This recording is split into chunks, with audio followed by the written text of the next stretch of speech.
Yo te invito a que compartas conmigo un ratito. Agiterapia.com. Show musical, cómico, teatral y mucho más. Estamos conversando con Jaime Descalz. La historia de Jaime Descalz es una historia de arte, una historia de vida, porque él considera que la vida hay que vivirla realmente con pasión. Vamos a ver la historia de Descalz, dónde nace, dónde se crió y desde cuándo está en Puerto Rico, y su filosofía de vida, el porqué del arte que ha creado. Buenos días, Jaime, ¿cómo estás? Buenos días, Walter. Jaime, vamos a empezar porque entiendo que eres de nacimiento español. Nací en España. Cuando me dice la gente, ¿tú de dónde eres? Yo digo, yo no soy. Yo nací en tal sitio. Soy de cualquier parte. Me considero ciudadano universal. Excelente, ciudadano universal. Bien, naces en España, aunque puede haber nacido en cualquier otra parte del mundo. Sí, yo creo que sí. ¿Te consideras humano como tal? Sí, porque a mí me da envidia la gente que dice yo soy mexicano, yo soy boricua, yo soy argentino, che. O sea, que ellos tienen una identidad en base a una patria. A una patria. En cierta forma es limitante. Yo creo que sí, creo que sí. Ok, ¿y cómo nace el arte en ti? Bueno, yo creo que desde que nací, porque yo me acuerdo que mi madre, que me llevaba a todas partes con ella, iba a ver a unas amigas y yo era un muchacho muy obediente. Me sentaban en una silla y yo no me movía de la silla para nada. Y cuando ya me cansaba, empezaba a llorar. Ajá. Me ponía a llorar para llamar la atención. En silencio. Y mi madre ni se daba cuenta, era la vecina que decía, ay, ¿qué le pasa a Jaimito? Y tal. Es que debe estar aburrido. ¿No tenéis un papel y un lápiz por ahí? Y yo no sé qué edad tendría. Quizás 7 años. Yo creo que menos. Ok. Bueno, y es tanto así. Yo tengo dibujos por ahí, a bolígrafo, de años y años. Yo dibujaba muebles y esos muebles no existían. Empezaba a dibujar y tal y sacaba. ¿Cómo se desarrolla? ¿Cómo empieza a desarrollar realmente arte más profundo? Bueno, pues después cuando me fui haciendo mayor, empecé a comprarme acuarelas y todo eso.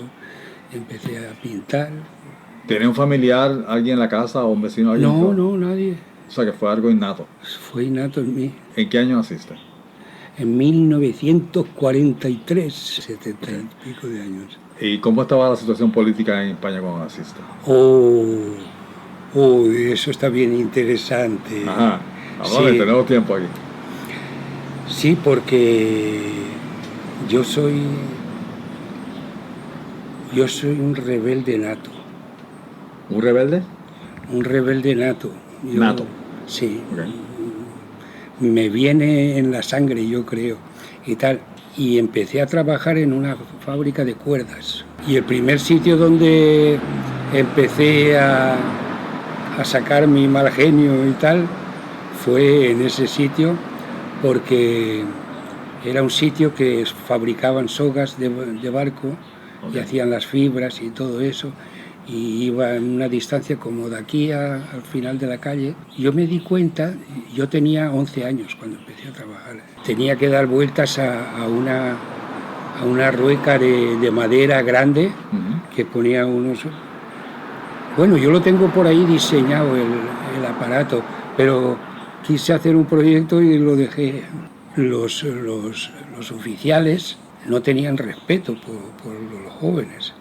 Se llamaban hijo puta, cualquier cosa. Fue bien curioso porque allí trataban a todo el mundo igual y cuando empiezo ya a trabajar estaba dándole como tenía 11 añitos, pues me cansaba. Claro. Y al final del día, pues perdía la cadencia un poco. ¿Y no eran 8 horas? Sí, eran 8, debían ser 8. Okay. 8 o 9, no sé, por ahí y tal. Y el oficial dice, Mena quiere decir dar vueltas, ¿no? Menea, acá. No, Mena. Era en dialecto. Ajá. Mena, fil de puta, Mena. ¿En qué parte de España es eso? en Valencia. Y cuando me oí llamarme así, dejo la rueda, me voy hacia él, que estaba bastante lejos, buscando una piedra. Un David cualquiera. Sí, y encuentro una piedra gorda y me voy hacia él. Y él se queda parado mirándome. Y dice, ¿qué te pasa, muchacho? Y yo mirándolo hacia arriba, porque era más grande que yo. Y digo, mire, yo he venido aquí a trabajar, no a que me insulte, porque si me lo hace otra vez le rajo la cabeza. Necesita respetarle. Sí. Y a la hora del almuerzo estaban todos los jefes reunidos comiendo y tal. Y yo sabía que era el tema de conversación porque me miraban a mí y se reían, pero no me llamaron nunca. Y después me llevaron para un almacén, porque yo era una persona muy educadita.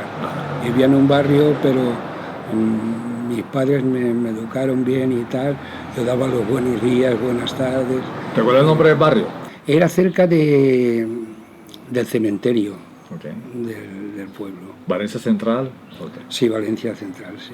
En fin, no sé qué más contarte. Ok, pues ese es el comienzo. Ya tienes un carácter de justicia. Sí, de justicia. Todo lo he tenido siempre. Lo he tenido siempre. Una vez trabajé en Roles y había un italiano que era muy bajado de valores y tal. Y el jefe la había tomado con él. Aquí tenemos a la esposa, una persona increíble que es una entrevista especialmente para ella. Mi nombre es Aris Torres de Descalz. Nací y me crié aquí en el barrio Guayabal, sector Paso Hondo.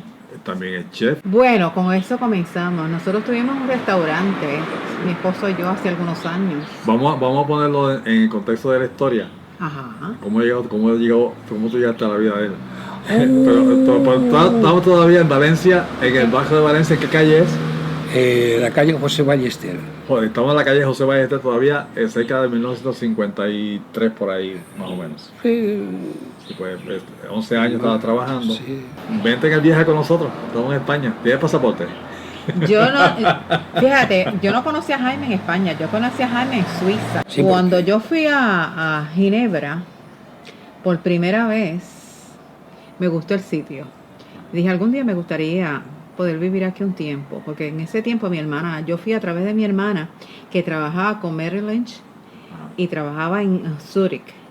Y entonces, de Zurich, fuimos a Ginebra y me gustó el sitio. Y dije, algún día me gustaría vivir aquí. Okay. O sea, estamos en Valencia y estás trabajando y has demostrado que tienes un carácter de justicia. Fuerte. Y entré a trabajar en otro sitio, ya era un poco más mayor, debía de tener 14 años o por ahí. ¿Sigues en Valencia? Sigo en Valencia, en un taller de cerrajería. Y no sé, me cogió, nos obligaban a hacer 9 horas suplementarias, no, 1 hora suplementaria todos los días. Sin paga, gratis. Trabajar lo que trabajara, aunque había una ley que tenías que trabajarla.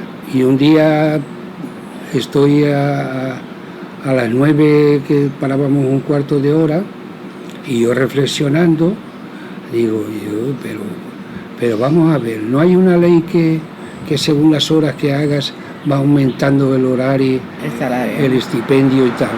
Y cogí y le cuento a los trabajadores y digo, la culpa es nuestra, porque lo que tenemos que hacer es hacer la huelga de horas suplementarias. ¿Cómo te convertiste en activista? Sí. A los 11 años. Y así, y todos los calenté a todos y todos dijeron, pues sí, a las 5 nos vamos todos. Era cuando terminaba nuestro horario. Sí, y las tal. 8, no, 9. Sí. Y a esa hora nos fuimos todos. Yo me fui también. Y al otro día empiezo a trabajar y el capataz me llama, venga usted a la oficina. Y estaba el patrón, un tipo gordo, bien cebado, estaba el tipo y tal. Y se puso, era una oficina pequeñita, estrecha. El patrón se sentó al frente y el capataz, que era un tipo grande, moreno, fuertote, se quedó en la puerta. Yo estaba un poco intimidado, claro, y tal. Ese era el propósito, intimidarlo. Y me dice el dueño, Y dice, vamos a ver, ¿tú qué te crees, niñato de mierda? ¿Tú eres comunista? Porque allí era todo así. Yo me acojoné, la verdad, es una de las primeras veces que empecé a encojonarme. Y salgo, y dice, pues cuidadito, estate tranquilo, y salgo afuera, y todos... Pero no te dieron tiempo de expresarte, de decirle a él lo que tú pensabas, etc. ¿Tú no le dijiste nada, Jaime? No, Cuando dijo eso, ¿no le dijiste por qué ni nada? No, Ellos no fueron a escucharlo, ellos fueron a decirle, parece. Ok. A decirle, Tú le sí, estabas sí. a presentarlo. Ajá. y me quedé acojonadito. Y salgo de la oficina y estaban todos, era todo juventud, todos muchachos jóvenes. Y miran, ¿qué te ha dicho? ¿Qué te ha dicho? Y yo estaba tan enfogonado que no dije nada. Y había uno que el día antes, cuando nos fuimos todos a las 5, hubo uno que se quedó, el rompehuelgas y tal. Y cuando me dijeron eso, salgo y le digo al tipo, digo, qué bonito, ¿eh? Tú eres tú el que has dado el chivatazo y tal. Y se agachó así y se fue para el rincón, porque yo estaba dispuesto a romperle la cara y tal. Y hizo así, se fue para una esquina, y en una esquina encontró un hierro grande y viene hacia mí con el hierro y ¿tú qué te has creído? ¿Tú me vas a amenazar a mí y tal? Y los muchachos, todos, dijeron, hombre, te ha plantado cara antes sin nada y ahora tú porque tienes un hierro en la mano te pones así y tal. Y le entraron un poco a él y tal y quedó nada, quedó así la cosa, pero me quedé a trabajar las horas, no hablé en todo el día nada. Tenía tanta rabia conmigo que había un solar yendo para mi casa, que había una fuente natural. Fui a la fuente, no había nadie, y empecé a llorar de coraje, y después, para que no se me notara, me lavé bien la cara y tal, y llego a casa y mi madre, ¿qué te pasa, hijo? Digo, ¿qué me pasa? Aquí hay que cortar cabezas. Ay, no digas eso, hijo mío, y tal. Y mi madre se asustó. Cuando llegó mi padre, y dice, ve a ver tu hijo, que me da miedo y tal. Y mi padre era una persona bien pausada, sí, bien tranquila y tal. Y se sentaba siempre bien derecho. Coge una silla y dice, siéntate ahí, hijo. Y dice, ¿qué es lo que te pasa? Y le cuento lo que había pasado y tal. Y digo, es que aquí no se puede vivir y tal. Y me acuerdo todavía la cara de mi padre que dice, hijo, dice, mira, te faltan meses para tener 18 años y tener un pasaporte. Cuando tengas el pasaporte te me largas, porque si ya te han dicho que eres comunista, ya tienes un pie en la cárcel. Y así fue, a los 18 años había un vecino que se iba para Suiza y hablé con él para que buscara sitio y me fui para Suiza con él. O sea, que esa persona que se iba para Suiza ya tenía una persona que lo esperaba en Suiza y tenía donde quedarse. Sí. ¿Por qué? 18 años. 18. Ya con pasaporte. Ya con pasaportes. Cuando llegas a Suiza, ¿qué pasa? El ambiente del idioma es todo diferente, ¿no? Sí, bueno, pues aprendí a hablar francés a marchas forzadas, el italiano también. Pero aprendí primero el italiano porque trabajé en una fábrica de tintas para imprenta, sí, tintas para imprenta y tal, y aprendí el oficio así, y el jefe que había era muy educado porque era suizo, pero me faltaba el respeto también, y debía ser por mi edad, por mi condición y tal. Venía en una bicicleta el jefe y era en el patio, estaba el laboratorio donde hacíamos las pruebas para imprenta y tal, y cogió la costumbre de que llegaba, tenía una cartera, la ponía en la ventana, que tenía una repisa grande, y me decía, Jaime, que le recogiera la carpeta y tal. Yo le recogí la carpeta varias veces, cada vez que venía así, y yo no encontraba eso normal, no lo encontraba normal. Y un día estamos haciendo unas tintas para imprenta, que había que mezclar varias tintas y tal, y había un número de tinta que se llamaba 1006. Había 1006 y 1016. Y 1006 y 1006 se parecen mucho. Sí. Y tal. Y me dice, dame el pote de 1006. Y yo entendí 1006. Y le llevo el pote y le pongo el pote acá. No es eso que te he pedido el 1006 y tal. Y yo no sé, se me cruzaron los cables y me voy hacia él, lo agarro por la... Llevaba una bata blanca de laboratorio y tal, y yo no sé de dónde saqué la fuerza, pero lo trinqué contra la pared y lo puse en alto. Sí, y me dio tanto coraje que iba a meterle el puño en la frente y lo vi tan... Se quedó con los brazos colgando así. Indefenso, que ya me quitó las ganas, lo suelto y me dice, usted es un niño. Digo, yo soy un niño, pero usted no está aquí para faltarme el respeto y hablarme así. Y cogí, me quité la bata y me fui para casa. Comencé el tececito. Gracias, vida. Té de flor de Jamaica. Pues nada, pues ya te digo, Walter, y al otro día por la mañana pues fui a trabajar de nuevo y tal, como si nada. Y llaman estaba el jefe, el que había tenido la bronca, estaba bien tranquilito, no tuve que llevarle la carpeta que tenía. Me llaman vaya a la oficina a ver. Pero él es el jefe. Te llamo el jefe. El patrón de la empresa. Y me dice, ¿qué le pasó ayer con fulano? El jefe de laboratorio era concuñado del dueño. Pero debía conocerlo porque parece que le divertía la historia y tal. Y me dice, ¿qué le ha pasado con Monsieur Dessler? Se llamaba Dessler, que me equivoqué en uno de los colores y me chilló. Y yo no consiento que me chille nadie y tal. Y dice, sí, pero usted se fue. Y usted tenía que haberme avisado por lo menos a mí que se iba, que no podía trabajar o cualquier cosa, pero y digo, ya, pero es que estaba tan enfogonado que me fui. Y ahí quedó la cosa.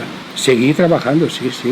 Y me hicieron gerente de almacén. Entonces estamos en Suiza, ya tienes como 18, 19 años. Estás trabajando, ya estás en una posición ahí encargado de estar con tintas. ¿Cómo se relaciona esto con el arte? ¿Cómo llegas al arte? Ya de que el chiquito dibujaba. No, pero el arte vino natural. Trabajar la madera y todo eso. Jaime es una persona muy creativa. Jaime, de cualquier cosa que él ve, él puede hacer una obra de arte. Y el sitio donde en Suiza se presta para el arte, porque Suiza tiene mucha belleza, de la naturaleza, todo precioso.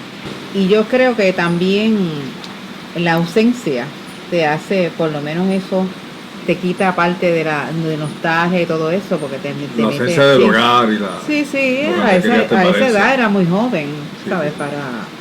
Para hacer ese cambio así tan drástico. Estamos en los 19 años. Más o menos 18, 19, sí. Okay. Porque estás en una posición de supervisión. ¿Y qué pasa después? Pues después trabajé allí, me hicieron jefe de laboratorio. De las tintas. De las tintas. Y luego vino una compañía americana para reestructurar la fábrica y entrevistaron a todo el mundo. Y me entrevistaron a mí también. Y parece ser que fue tan favorable que me pusieron de gerente en uno de los almacenes de venta de la empresa, en la ciudad y tal. Y bueno, pero eso, Y seguiste trabajando. y seguí trabajando allí, ¿hasta qué edad estuve trabajando allí? No me acuerdo, es que hace tanto tiempo, muchacho, y tal. ¿Cuándo te empezaste a trabajar en Bulgari? De ahí tú no saliste para Bulgari, ¿verdad? Saliste para Piaget primero, ¿no? Y Cartier. Porque yo trabajé de aprendiz también un tiempo de joyero. Y cuando me fui para Suiza, busqué empleo Joyero en Valencia. en Valencia, sí. Ok. Empecé a trabajar. En Suiza tú trabajaste con Cartier. Bueno, yo empecé a trabajar en un taller pequeño de joyería y allí conocí a Osenen. ¿Otenem fue el que te llevó a ti Sí. a Bulgari? ¿O a Cartier? No, a Cartier primero. Ok. Yo tengo por ahí dibujos Él tenía un de estilo tallercito Cartier. de joyería. Él. Después tuve un taller de joyería al lado del taller de este señor de Osenen, el que me introdujo en Cartier. ¿Ese taller era para reparar o crear algo? No, crear, Wow. hacía piezas. O sea, estaba la vena artística. Sí, Él tiene diseño de joya también. ¿eh? Oh. Sí, sí. Por eso es que las obras que yo veo por aquí tienen tantos detalles. no, eso es joyería, Sí.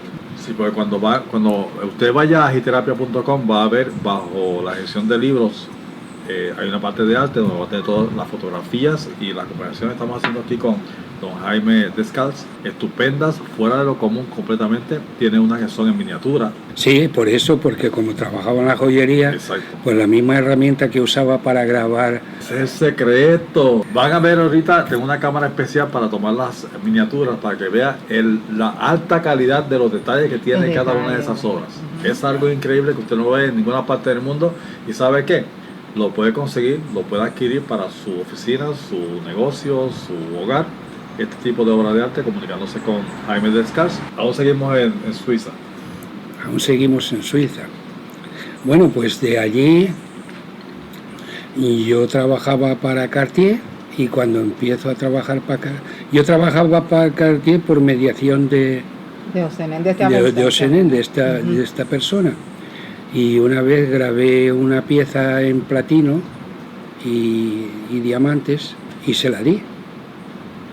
Él la mandó a Cartier en Francia. Y cuando vieron la pieza en Francia, dijeron, ¿quién ha hecho esto? Y dice, es un muchacho que trabaja por su cuenta al lado de Osenen y tal. Y el director, que era un muchacho joven entonces, dice, yo quiero que trabaje, que todos los trabajos los haga los haga él y tal. Y viene mi amigo, yo trabajaba en Patek Philippe. ¿Ya tú estabas trabajando en Patek Philippe? Sí, ¿Como joyero también o qué era? sí, engarzador. Engarzador. Sí. ¿Cómo se llama la empresa esa? Patek Philippe. Patek Philippe. ¿Eso es americano? No, es suizo. ¿Es suizo ese? Sí. Yo creo que era americano. No, Patek Philippe. lo que pasa es que Porque en Patek Philippe trabajó Rey. En la contabilidad. en Patek Philippe, bueno, es que es una multinacional. Sí. Son multinacionales. Ok. Y tal. Y nada, chicos, de allí me llama este Osenen y me dice, mira, y yo trabajaba con Patek Philippe en esa época. Me llama Patek Philippe y dice, oye, ¿tú te puedes liberar al mediodía? Pues sí, podría y tal. Y dice, es que el director de Cartier va a estar acá y quiere verte. Bueno, yo digo, pediré permiso que voy a llegar más tarde. pedí permiso, fui más tarde, nos citaron a 4 o 5 artesanos, joyeros y todo eso, en un café, en un restaurante, y un muchacho bien joven, debía tener 34 años entonces. Cuando llego allí, el director de Cartier dice, los he reunido a ustedes aquí porque Cartier quiere mejorar la calidad y tal, y ustedes son de los mejores y queremos que trabaje para nosotros. Y yo dije, yo no, yo estoy bien. Ganaba bien entonces en Patek Philippe. Yo estoy en Patek Philippe, gano bien y tal. Y el director me dice, pero nosotros le hacemos un contrato para darle el trabajo y todo. Y tal. Dice, bueno, me lo pensaré y tal. Y nada, me lo pensé. Y este Osenen me dijo, dice, pero hay un taller vacío al lado del mío, si quieres te pones en el taller allí, yo hablo con la empresa y trabajas por tu cuenta y tal. Digo, bueno, pues está bien. Yo me he dejado llevar un poco por la vida también, no pensé mucho en las cosas y tal. Y efectivamente, estuve trabajando 7 años a Cartier. Pero desde tu taller, ¿verdad? Sí, desde mi taller, sí. O sea que tú creabas y ellos te lo compraban, yo tenía algo seguro. Sí. Sí, porque entonces ellos te mandaban el material y los modelos que querían. Luego te enseñaré las piezas. Qué bueno conversar porque así uno va conociendo los detalles del por qué tú vives como viviste o como vives y por qué creas lo que creas. Ya descubrí el secreto de los detalles de tus obras. Bueno, eso es una imitación de los árabes, ¿eh? Viene ese arte de miniaturización. Sí, bueno, porque yo soy miembro del comité de ProArte de la universidad, de la UPR. Pero eso ya tú lo traías de atrás. Eso, Sí, lo traía de atrás, eso es otra cosa. pero que siempre he tenido la inventiva de crear cosas raras y todo eso. Luego te enseño el catálogo. ¿En qué mes tú naciste? Un mes bueno. Yo soy librano, en octubre. Estamos en Suiza, tienes tu negocio propio, estás 7 años ahí, ya estás en los 24 años más o menos. Había tanta demanda de engarzadores, mi especialidad era el engarzado, el poner las piedras preciosas en las joyas. Tenemos más lluvia en el área, eso está precioso. Estabas trabajando por ti mismo tenías el negocio propio. Sí. Y estabas trabajando. ¿Y después qué pasó? Que había tanta demanda para engarzadores que llegaron muchos al oficio y entonces Cartier no respetó el contrato. No respetó ni el contrato que habíamos hecho de palabra y empezó a darme trabajos más livianos y tal. Y yo veía que eso no iba para ningún lado, no me convencía. Volvemos a la parte de la fibra tuya de la justicia o la injusticia. Sí, porque ahí él se dio cuenta que ya no era lo que le habían prometido y ahí tú decides irte, ¿verdad? Sí. Y yo conocí a un muchacho que trabajaba en Bulgari. Que también es una empresa de joyería. Multinacional. La Bulgari es la más famosa, más que Cartier, más que Patek Philippe. En San Juan hay tiendas de Bulgari. Pedí a este amigo que tenía que trabajaba con Bulgari, digo, oye, ¿no hay un sitio para mí en Bulgari? Y dice, ¿por qué quieres cambiar de trabajo? Digo, ya estoy harto de trabajar para Cartier y tal. Y dice, bueno. Y no estaba muy convencido porque creía que yo teniendo un taller y todo eso, y cogió y me consiguió una entrevista con Bulgari. El director era un hegemólogo, los que valoran las piedras preciosas. Ahí iba a trabajar de mandadero. Okay. Él iba a ser mandado allá. Ahí iba a hacer mandados y todo eso. Oiga, No sí. sucedió así porque El director era una persona joven y tal, y un día me dice, entro en la oficina y tenía un montón de diseños, porque Bulgari lo que hacía era cogía las piedras preciosas, las fotografiaba y se las daba a los a los dibujantes que tenía en Roma, le daba las piezas, las piedras preciosas, y de ahí hacían los diseños y tal.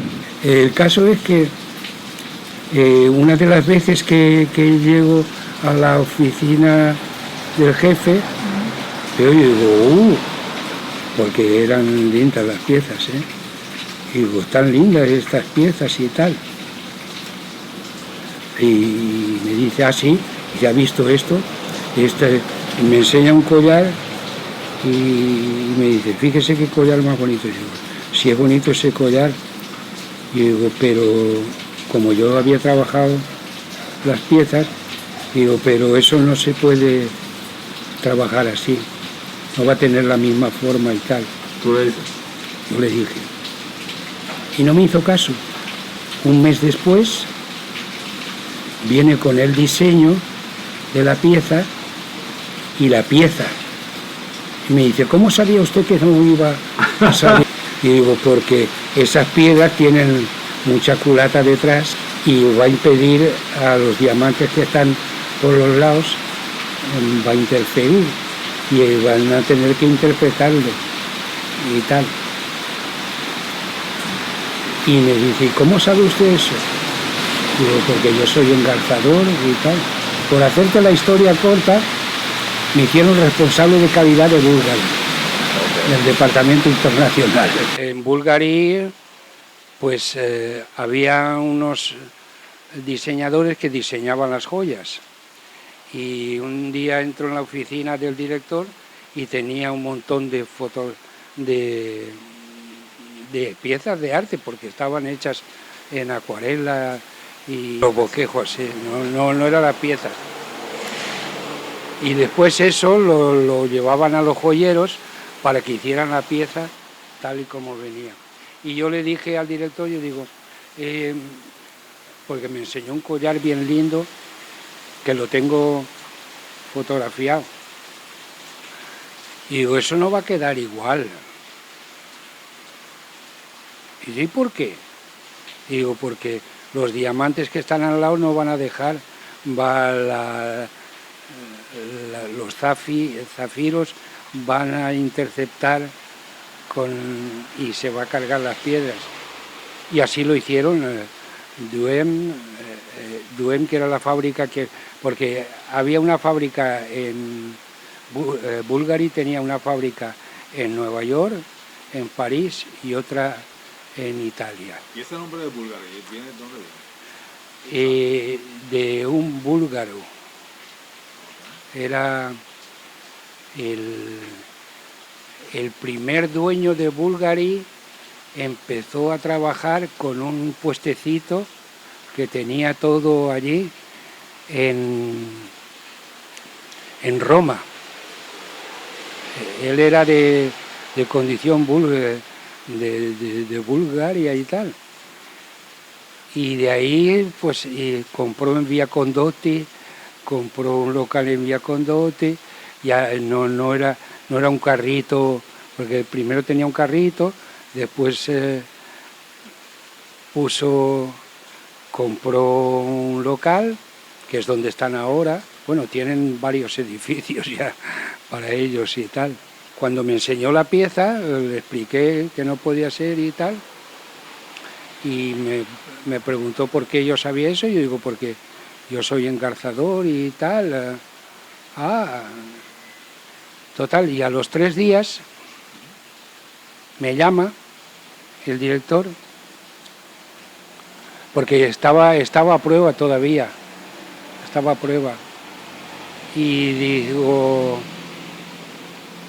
y me dice, Descalç, lo quiero hacer responsable de calidad de Bulgari. Y yo digo, espérese un momento. Dice, ¿por qué? es un buen puesto. Y digo, pero no sé si me voy a entender con usted. Y dice, ¿por qué? Digo, porque usted a veces está un poco virado y habla de mala manera y a lo mejor le contesto de la misma manera. Y digo, ¿lo ve? Y me dice, no se lo aconsejo. Y digo, ¿lo ve como no vamos a ningún lado así? Y tal. No, pero espere y tal. Total, que me cogieron como responsable de calidad y tal, y empecé a viajar a Roma, a Milano. Yo encuentro que es interesante mi vida. Y nada, cogí y me quedé trabajando allí y empecé a cambiar todo el sistema de almacenaje y todo eso. Y yo tenía las llaves de la bóveda, la combinación de la bóveda, la combinación del cofre, había el cofre adentro y todo eso, pero yo nunca le di importancia a eso. Para ir al trabajo no tenía que entrar todos los días a la misma hora, porque podían vigilarme y nada, pues entraba, no tenía que coger siempre el mismo itinerario. Para ir a pie tenía que... Yo iba en autobús, pero del autobús al sitio de trabajo tenía que hacer varios recorridos. Y yo tenía licencia de armas, Smith & Wesson calibre 38 y tal. Cuando trabajaba por mi cuenta, yo la tenía. Y se lo dije a mi jefe y ya no.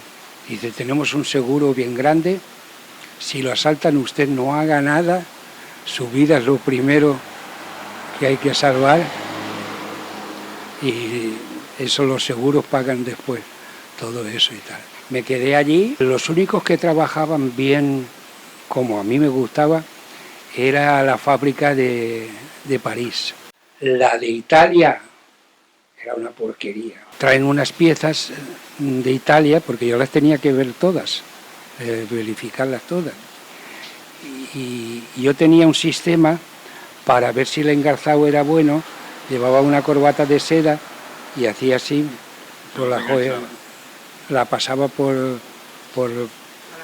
la corbata y si se enganchaba, la retiraba y la mandaba de vuelta para decir que hicieran el trabajo como se debe y tal, le daba las explicaciones y nada, hicieron una pieza de esmeraldas, era un brazalete con una esmeralda central y tal, en forma de corazón, y la cojo así la pieza, me la paso por la corbata y la corbata se queda enganchada.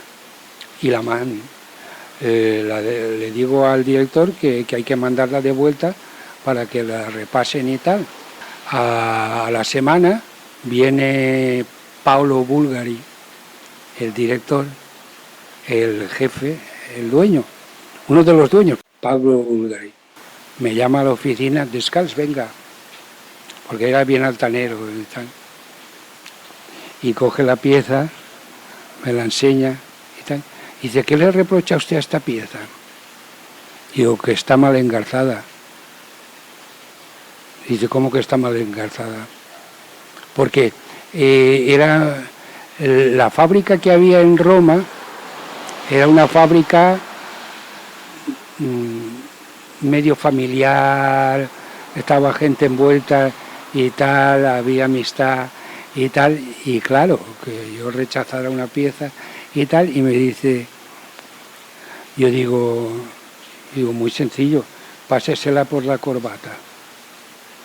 Y hace así, ¿qué es esto? Digo, ¿lo ve? Digo, figúrese usted una millonaria que se compra una blusa de ese precio y que se pone los puños, le van a destrozar la camisa de seda y tal. Y ahí se arregló la cosa. Ya mi opinión contaba.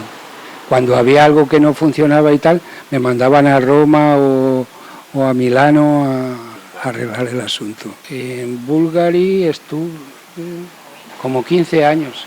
Mi media era 15 años en un sitio.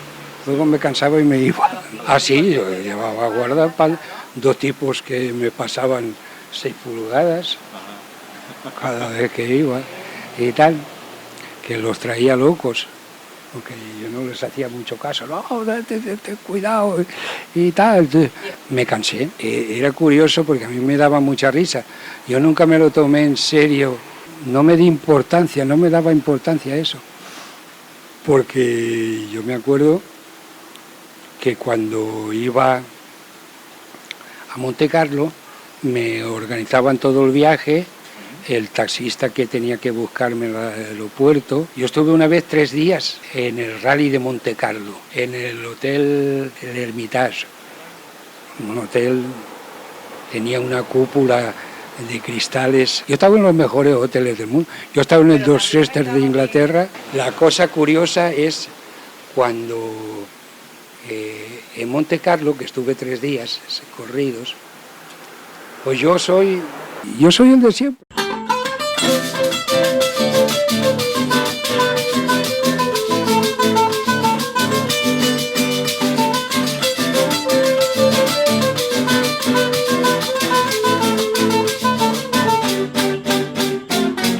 Como el ají que te pica y sazona tu existencia, se eleva tu conciencia, en acción te modifica. Este mundo se complica y requiere de tu acción, entre poema y canción, entre tan de buena gana la terapia te sana para la